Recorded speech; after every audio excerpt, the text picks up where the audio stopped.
Assalamualaikum warahmatullahi wabarakatuh. Hai Sobat Mbak Tiwul, apa kabar semuanya? Semoga dalam keadaan sehat dan baik-baik saja serta dilancarkan segala urusannya hari ini ya. Terima kasih sudah mampir di video ini, tolong dibantu like dan subscribe-nya. Suasana Hari Raya Idul Adha masih terasa hangat di berbagai daerah di negara kita tercinta ini, termasuk di lingkungan Karangtengah, Dusun Sumberrejo, Desa Umbulsari, Jember, Jawa Timur. Namun sebuah peristiwa besar menggegerkan dusun tersebut pada malam hari tanggal 10 Juni 2025, di mana ada seorang pemuda warga Dusun Sumberrejo yang juga adalah putra sulung dari Ketua RW setempat bertindak seolah mengamuk tanpa sadar sambil memegang celurit sampai akhirnya berjatuhanlah beberapa korban akibat aksinya.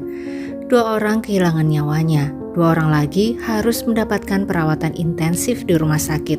Dan sedihnya sobat, 3 di antara 4 korbannya adalah anggota keluarga dari si pelaku sendiri. Siapakah pemuda tersebut dan peristiwa apa yang telah terjadi kepadanya hingga dia nekat melakukan aksinya? Kita ikuti sebuah kisah kasus dari Jember ini sampai akhir ya.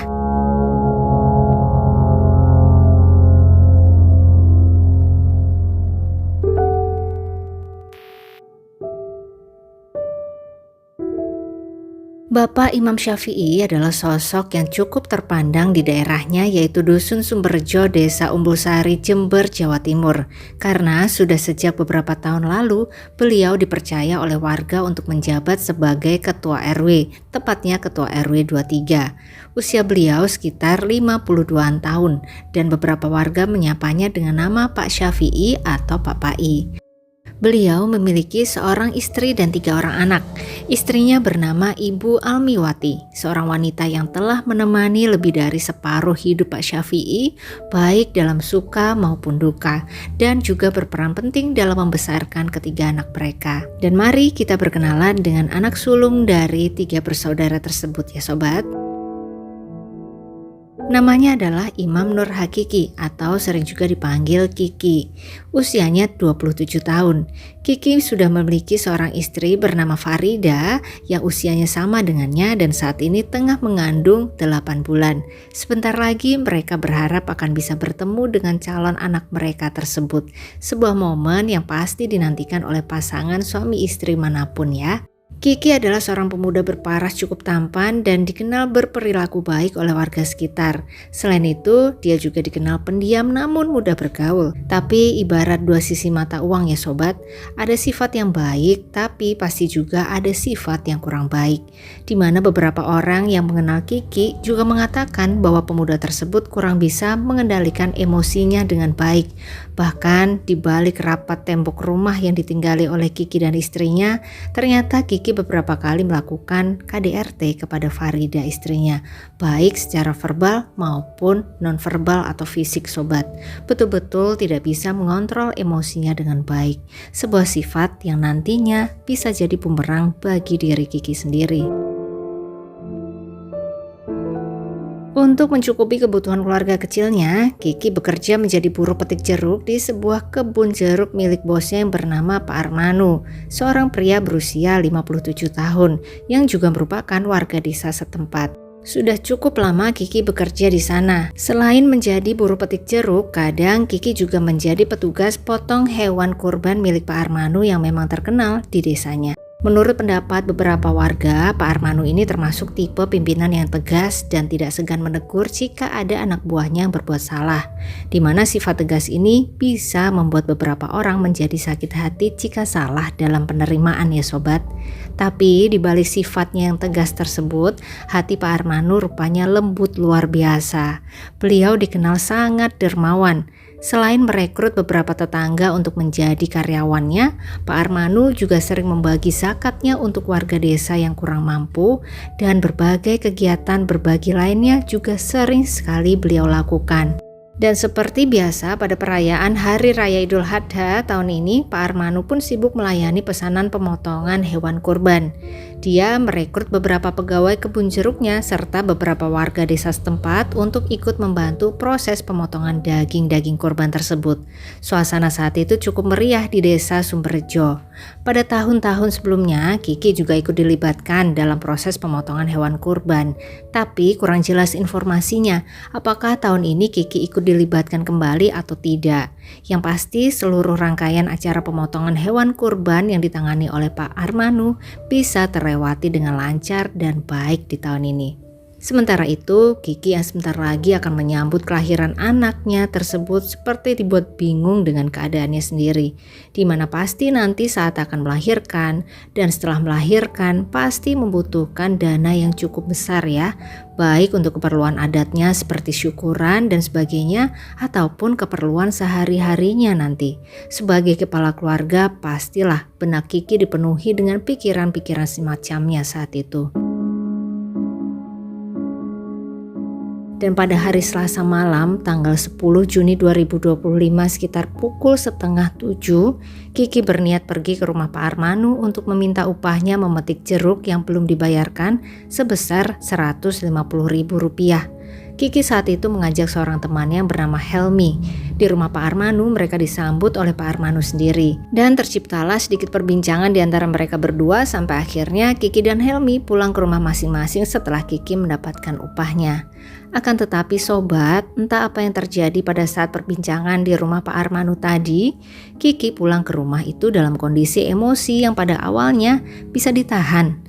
Tapi seperti yang dikatakan oleh orang-orang yang mengenal dekat Kiki bahwa Kiki ini kurang bisa mengendalikan emosinya dengan baik, emosi Kiki yang awalnya bisa ditahan pun akhirnya semakin membuncah dan akan segera Kiki lampiaskan. Maka pada sekitar pukul 8 malam, dia pun mengambil sebuah celurit di rumahnya. Kemudian dia ajak seorang rekannya yang kebetulan sedang bertamu saat itu bernama Fendik. Namun Fendik menolak ikut dan segera pergi meninggalkan Kiki yang terus berjalan ke arah rumah Pak Armanu dengan celurit di tangan. Sesampainya di rumah Pak Armanu, tanpa babi bu, Kiki pun menyerangkan sajamnya ke arah Pak Armanu yang saat itu sedang berada di ruang tengah rumahnya. Terkenalah di bagian tangan dan perut. Pak Armanu pun roboh seketika sobat, kehilangan banyak cairan merah. Seolah tidak peduli dengan kekacauan yang telah dia timbulkan, Kiki langsung pergi meninggalkan rumah Pak Armanu dan pulang ke rumahnya. Sesampainya di rumah, Pak Imam Syafi'i sang ayah yang mungkin telah mendengar aksi sang anak dan juga melihat celurit di tangan Kiki yang telah ternoda cairan merah, berusaha menenangkan sang anak dan menegurnya sembari menasehatinya. Kiki yang saat itu sepertinya sudah gelap mata, bukannya menjadi tenang, tapi emosinya malah semakin bertambah seolah tersinggung dengan kata-kata sang ayah. Maka dengan cepat dia pun mengayunkan sajamnya tadi ke arah ayahnya sendiri sobat. Di depan matanya tubuh sang ayah roboh. Saat itu sang paman yang bernama Paman Sanimin dan istrinya Farida datang juga berusaha menenangkan Kiki yang masih gelap mata. Sang paman pun kemudian ikut menjadi korban, tangannya terkena serangan sajam Kiki. Sementara itu sang istri yang sedang hamil besar juga ikut menjadi sasaran kemarahan Kiki. Dengan tangan kosongnya dia serang wajah sang istri sampai kemudian keluar cairan merah di bibir serta pelipis sang istri. Sementara itu di luar rumah mereka telah berkerumun warga yang berusaha menghalangi Kiki agar tidak pergi meninggalkan daerah. Tapi juga tidak ada yang berani mendekat karena Kiki masih memegang sajam dan tampak masih sangat agresif perilakunya. Beberapa warga juga telah melaporkan kejadian ini ke Polsek Kumbulsari dan tidak lama kemudian datanglah beberapa petugas piket Polsek yang segera berusaha mengamankan Kiki. Tapi lagi-lagi sobat, Kiki tidak berhenti menyerang.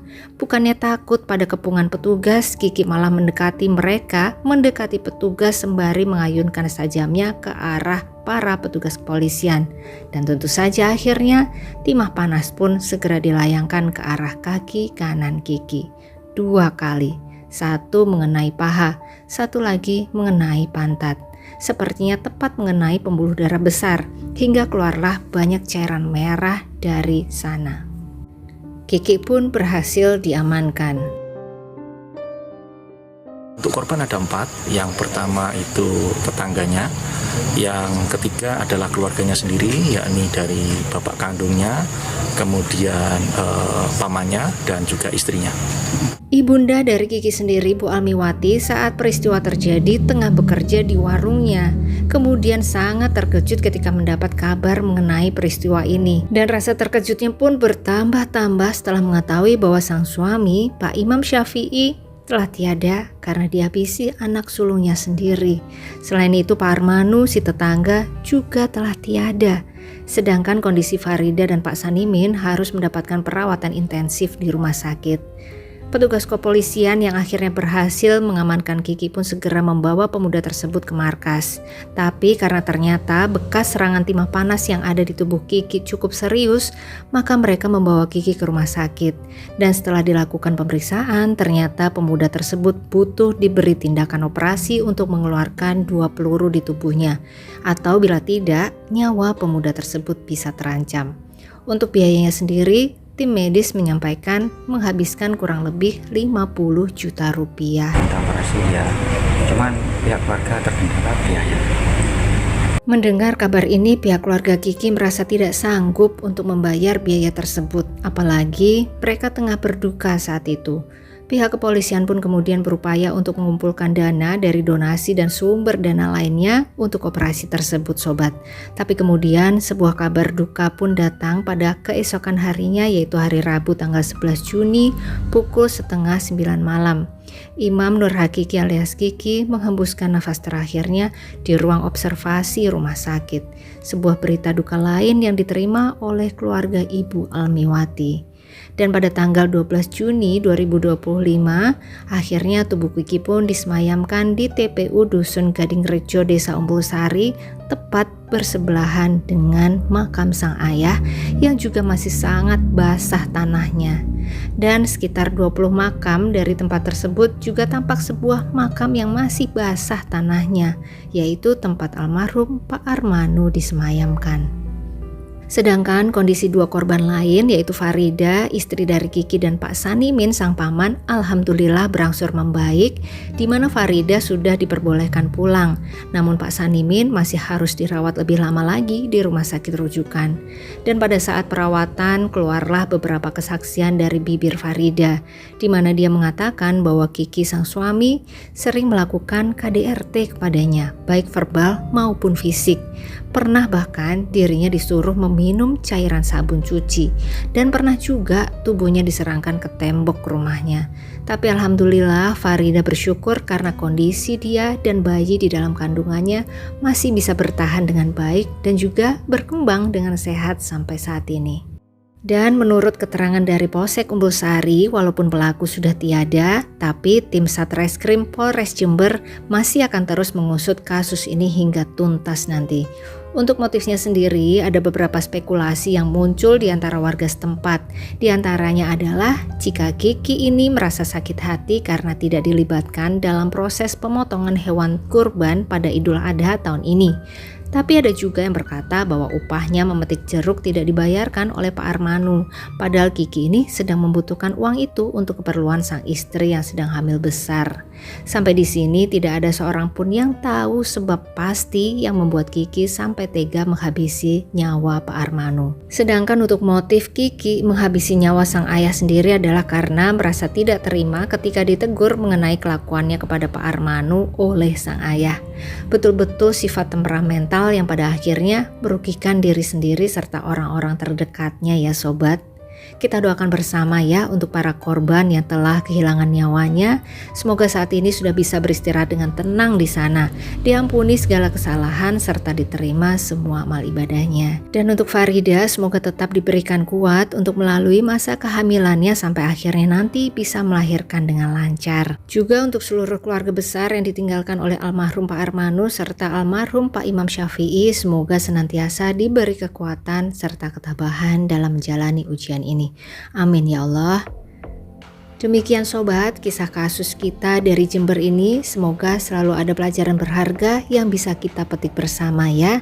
Dan untuk sobat Mbak Tiwul semua yang mungkin warga Jember dan memiliki informasi yang lebih akurat mengenai kasus ini, boleh tulis komen di bawah ya. Terima kasih juga buat sobat semua yang menyimak sampai akhir. Jangan lupa like-nya dan sampai ketemu lagi di kisah-kisah selanjutnya. Selamat beraktivitas kembali. Wassalamualaikum warahmatullahi wabarakatuh.